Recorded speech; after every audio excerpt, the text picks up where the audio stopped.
বন্ধুরা, আজকে আমি ডিম আর টমেটো নিয়েছি, কাঁচা টমেটো, টাটকা গাছের তোলা। আর এখানে আমি 4টে ডিম নিয়েছি, আর সাথে নিয়েছি 1 বাটি সয়াবিন। আজকে আমি এই ডিম, টমেটো আর সয়াবিন দিয়ে নতুন একটি রেসিপি দেখাবো। কিভাবে বানাই এই রেসিপিটা তোমরা দেখো, তোমাদের অবশ্যই ভালো লাগবে। প্রথমে আমি গ্যাস জ্বেলে কড়া বসিয়ে দিয়েছি। আমি কড়ার মধ্যে 2 মগ জল ঢেলে দিচ্ছি। এখানে যে আমি ডিম আর কাঁচা টমেটো নিয়েছি, দুটোই আমি জলের মধ্যে দিয়ে দিচ্ছি। কাঁচা ডিম তো আস্তে করে আলতোভাবে দিতে হবে, না হলে ফেটে যাবে। কাঁচা টমেটোগুলো তুলে দিচ্ছি।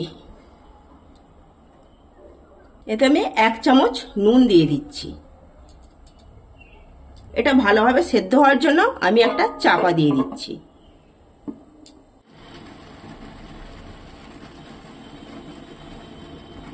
আমার এটা ভালোভাবে সেদ্ধ হয়ে গেছে। 5 মিনিট আমি সেদ্ধ করতে বসিয়েছি। এবার আমি একটা কাঁচি নিয়েছি, জল থেকে তুলে নিচ্ছি। এগুলো একটু ঠান্ডা হোক। ফের আমি কড়া ধুয়ে পরিষ্কার করে বসিয়ে দিয়েছি। কড়ার মধ্যে আমি এখানে 100 গ্রাম সয়াবিন নিয়েছি, সয়াবিনটা দিয়ে দিচ্ছি। জল দিচ্ছি অল্প পরিমাণে। স্বাদ মতো নুন দিয়ে দিচ্ছি। 4 ভাগের 1 ভাগ চা চামচের লঙ্কা দিচ্ছি। পরিমাণ মতো আমি হলুদ দিচ্ছি। একই সাথে 1 চামচ মতো সর্ষের তেল দিয়ে দিচ্ছি। এইবার আমি সমস্ত কিছুকে একসাথে নাড়াচাড়া করে একটু ফুটিয়ে নেব। এই যে তেল, নুন, লঙ্কা, হলুদ দিয়েছি, এর মধ্যে সয়াবিনটা যে দিয়েছি এটা ফুটে ফুটে এর মধ্যেই প্রবেশ করবে, তাতে সয়াবিনটা খেতেও ভালো হবে। আমি এটা ভালোভাবে সেদ্ধ হওয়ার জন্য চাপা দিয়ে রাখছি। দেখো, জলটা একেবারে শুকনো হয়ে গেছে। এই জলের মধ্যে আমি একটু নাড়াচাড়া করে ভেজে নেব। তোমরা এইভাবে একবার ডিম, সয়াবিন আর টমেটো দিয়ে খেয়ে দেখবে, তোমাদের খুব ভালো লাগবে। জল পুরো শুকনো হয়ে গেছে, নাড়াচাড়া করে নিয়েছি। এবার আমি নামিয়ে নিচ্ছি।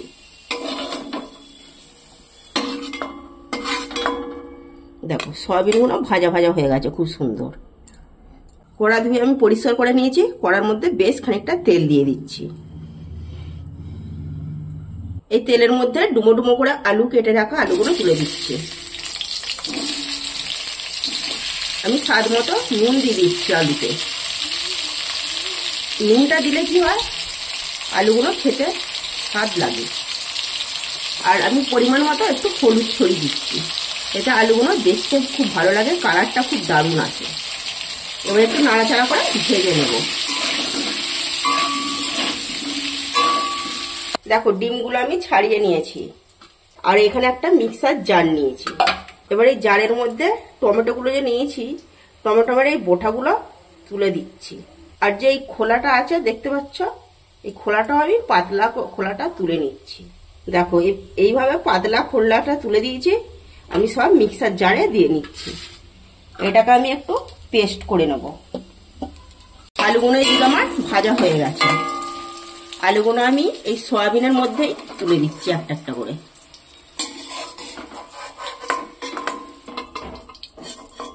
আমার যে ডিমগুলো সেদ্ধ করে নিয়েছি, খোলাটাকেও ছাড়িয়ে নিয়েছি। এই তেলের মধ্যে আমি ডিমগুলোকে দিয়ে দিচ্ছি। এটা নুন আর হলুদ দেওয়ার কোনো প্রয়োজন নেই, কারণ আমি আগে থেকেই আলুগুলো ভাজতে গিয়ে নুন আর হলুদ দিয়ে রেখেছি। এবার নাড়াচাড়া করে একটু ভেজে নেব।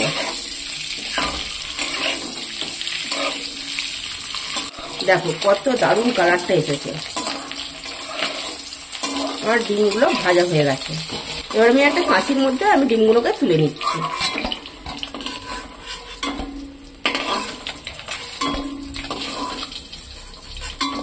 একটা তেজপাতা নিয়েছি, দিয়ে দিচ্ছি। একটা শুকনো লঙ্কা নিয়েছি, সেটাও দিয়ে দিচ্ছি। এটাকে প্রথমে আমি ভেজে নেব।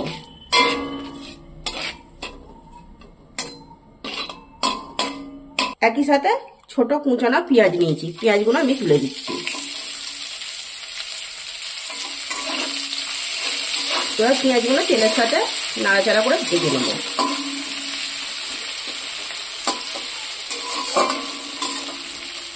দেখো আমার পেঁয়াজটা ভাজা ভাজা হয়ে গেছে। আমি এখানে আদা রসুন বাটাটা দিয়ে দিচ্ছি।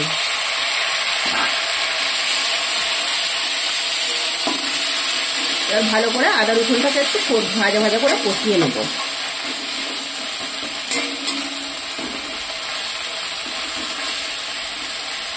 কষানো হয়ে গেছে, একটা সুন্দর সেন্টও ছেড়ে দিয়েছে রসুনে। আমি এতে অল্প পরিমাণে জল দিয়ে দিচ্ছি, তাহলে যে মশলাটা দেবো তো মশলাটা পুড়ে যাবে।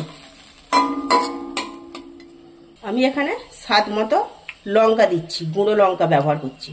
তোমরা যেমন ঝাল খাবে সেরকম লঙ্কা ব্যবহার করবে। পরিমাণ মতো হলুদ দিয়ে দিচ্ছি। আমার আলুতে নুন দেওয়া ছিল, সয়াবিনেতেও নুন দেওয়া আছে। আমি এই মশলাটার মতো নুন দিচ্ছি। এবার মশলাটাকে কষিয়ে নেব।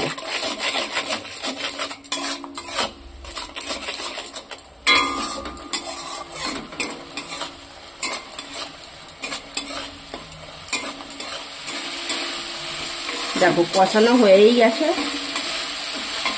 এবার ভেজে রাখা আলু আর সয়াবিন একই সাথে তুলে দিচ্ছি।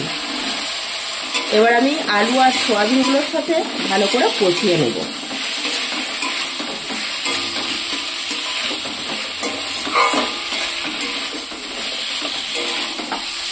ভেজে রাখা ডিমগুলো তুলে দিচ্ছি।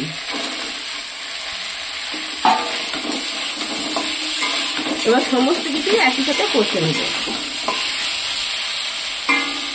কাঁচা টমেটোগুলো যে পেস্ট করে নিয়েছি কত দারুণ হয়েছে। এবার এই কাঁচা টমেটোর পেস্টটা আমি এর সাথে দিয়ে দিচ্ছি, পুরোটাই দিয়ে দিচ্ছি।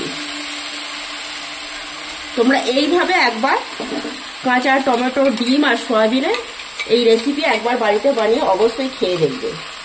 ভালো লাগলে চ্যানেলটি আমার সাবস্ক্রাইব করে দেবে। একই সাথে মিক্সার দেওয়া জলটাও দিয়ে দিচ্ছি।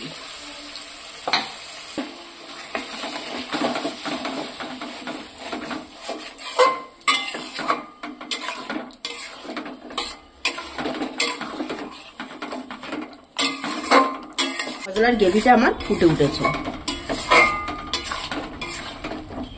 এবার আমি আরো বেশ খানিকটা জল দিয়ে দেবো।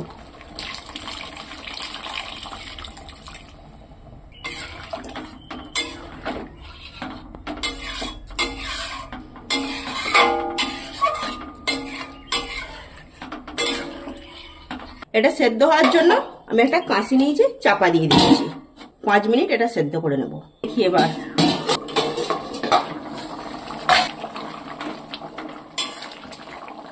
খুব দারুণ একটা সেন্ট উঠেছে। আলুগুলো খুব ভালো সেদ্ধ হয়ে গেছে, ভেঙে যাচ্ছে। এবার আমি নামিয়ে নেব। তোমরা এইভাবে অবশ্যই একবার ডিম সয়াবিন রেসিপি একবার খেয়ে দেখবে। ভালো লাগলে চ্যানেলটি অবশ্যই সাবস্ক্রাইব করবে। দেখো আমার ডিম সয়াবিন একেবারে রেডি।